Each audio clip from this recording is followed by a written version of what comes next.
Hello students, का जो हमारा लेक्चर है female reproductive system, male reproductive system हमने कंप्लीट कर दिया था पिछले लेक्चर में।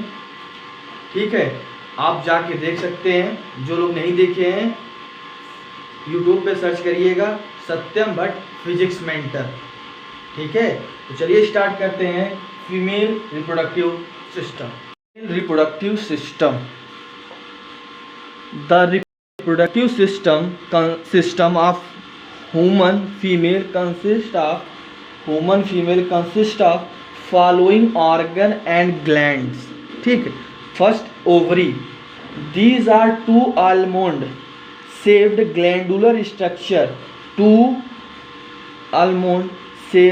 glandular structure, which are placed in the pelvic cavity, one on each side of the uterus. Second point, at the time of birth, the ovaries number of immature egg. At the time of birth, ovary contain a large number of immature eggs called primary oocyte. Immature egg को क्या कहते हैं? Primary oocyte.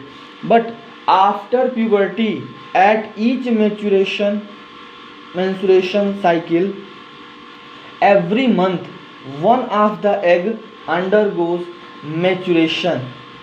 It develops within a follicle. और इस follicle को क्या कहते हैं? Graafian follicle. Section of ovary, जब ओवरी को आप काटेंगे, ठीक है, तो सबसे पहले प्राइमोर्डियल फॉलिकल से आगे चल के क्या होता है? डेवलपिंग फॉलिकल बनाएगा. डेवलपिंग फॉलिकल चल के मैच्योरिंग फॉलिकल बनेगा. मैच्योरिंग फॉलिकल जो होगा ये मैच्योरिंग ग्रेफियन फॉलिकल कहते हैं. मैच्योरिंग फॉलिकल को हम मैच्योरिंग ग्रेफियन फॉलिकल कहते हैं. ठीक है, फॉलिकल रैप्चर करेंगे और रैप्चर करने के बाद ये ओवम निकालेंगे. ठीक है, इसी को कहते हैं ovulation. Releasing of ovum is called ovulation. ठीक है, यह होता है कार्पस ल्यूटियम, जो बचा हुआ पार्ट होता है इसे कहते हैं कार्पस ल्यूटियम. ये कार्पस ल्यूटियम जाके आगे चल के मैच्योर कार्पस ल्यूटियम बनाता है और मैच्योर कार्पस ल्यूटियम जाके ये बनाता है कार्पस एल्बिकेन. और ये जो लेयरिंग देख रहे हो इसे कहते हैं जर्मिनल इपीथेलियम. क्या कहते हैं? जर्मिनल इपीथेलियम. तो सबसे पहले प्राइमोर्डियल फॉलिकल डेवलपिंग फॉलिकल में बदलेगा. डेवलपिंग फॉलिकल मैच्योर फॉलिकल में बदलेगा. मैच्योरिंग फॉलिकल जो होगा वो मैच्योर ग्रेफियन फॉलिकल में बदलेगा. मैच्योर ग्रेफियन फॉलिकल जो होगा रैप्चर्ड होगा. रैप्चर्ड होने पर ओवम बाहर निकलेंगे जिसे कहते हैं ओव्यूलेशन. उसके बाद बचे हुए पार्ट कार्पस ल्यूटियम बनाता है मैच्योर कार्पस ल्यूटियम, और मैच्योर कार्पस ल्यूटियम चल के बनाता है कार्पस एल्बिकेन. और इन जो लेयरिंग देख रहे हो इसे हम कहते हैं जर्मिनल इपीथेलियम. ये पूरी लेयरिंग क्या होती है? इसे कहते हैं जर्मिनल इपीथेलियम. क्लियर है?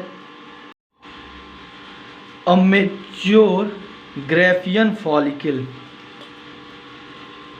A mature Graafian follicle contain a haploid egg. Haploid मतलब n या ovum, फीमेल गैमिट या इसे जर्म सेल भी कहते हैं.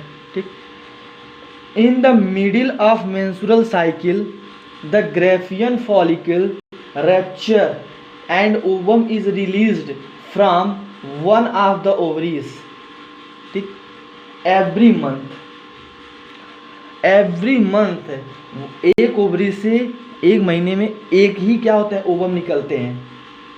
ठीक है, ग्रेफियन फॉलिकल के रैप्चर से.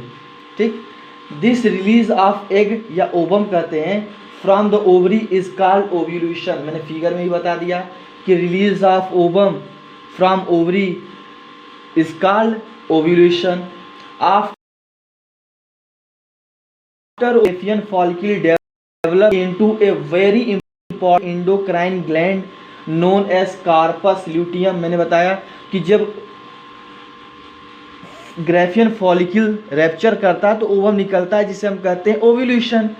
और वो बचा हुआ जो पार्ट होता है वो आगे चलकर ग्रेफियन फॉलिक्यूल डेवलप करता है। इंपॉर्टेंट इंडोक्राइन ग्लैंड जिसे हम कहते हैं कार्पस ल्यूटियम। ये corpus luteum secrete an important hormone called progesterone. If there is no fertilisation, corpus जो ठीक है जो प्रोजेस्टेरॉन होता है corpus progesterone, if there is no fertilisation corpus luteum degenerate by 28th day of menstrual cycle. अगर यदि fertilisation नहीं हुआ, यदि यहाँ से यदि फर्टिलाइजेशन नहीं हुआ, याद रखना कि यदि फर्टिलाइजेशन नहीं हुआ, ठीक है, तो कार्पस ल्यूटियम डीजेनरेट हो जाता है by 28th day of menstrual cycle. Menstrual cycle 28वें दिन पे वो कार्पस ल्यूटियम क्या होता है, डीजेनरेट हो जाता है। Clear? Uterus, it is a thick muscular pear shaped organ which is situated in the pelvic lower abdomen. The muscular wall of the uterus is called myometrium and the innermost lining layer is called endometrium. याद रखना,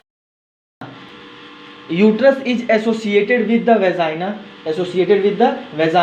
through a narrow neck like part called cervix.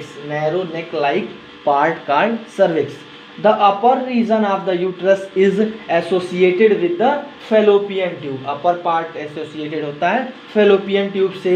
The main function of uterus is to carry out the development of the embryo. main function क्या होता है uterus का? carry out the development of embryo. fallopian tube इसे oviduct भी कहते हैं. There are a pair of about 10 centimeter long tube. There are pair और about लगभग 10 सेंटीमीटर क्या 10 सेंटीमीटर लंबी ट्यूब होती है. Which are associated with the upper part of the uterus. Which are associated with the upper part of uterus. The other part of these tube move toward the ovaries where it enlarge to form ampulla with fimbriated margin. The main function of the fallopian tube का जो main function है वो क्या है? is to convey the ovum from ovary to the uterus. इसका जो main function होता है फेलोपियन ट्यूब का वह यह होता है कि ओवम को ओवरी से यूट्रस तक पहुंचाना. ओवम को ओवरी से कहाँ पहुंचाना? यूट्रस तक.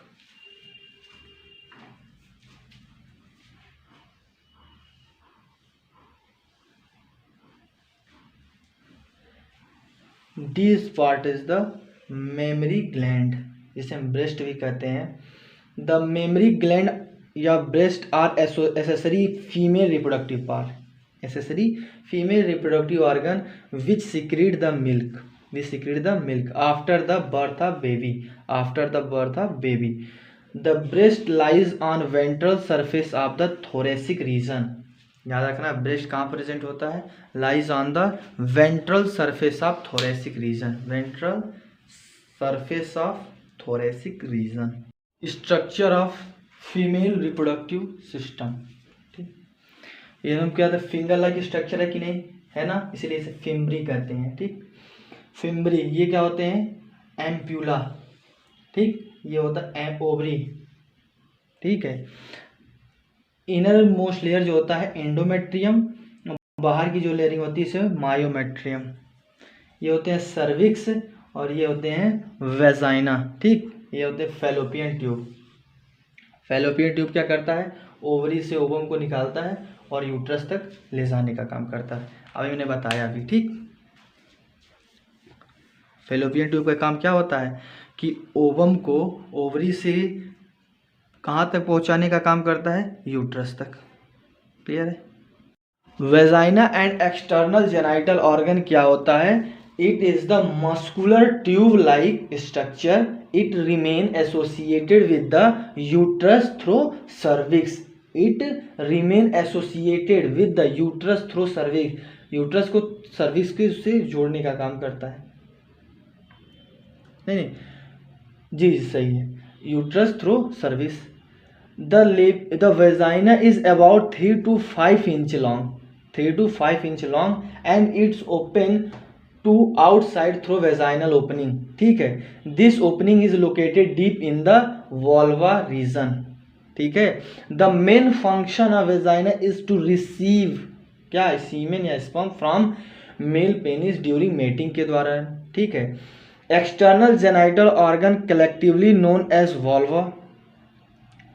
These organs include thick fleshy lip called labia majora, two thin lips called labia minora, and a highly sensitive part called clitoris। याद रखना सबसे सेंसिटिव पार्ट क्या है, क्लाइटोरिस।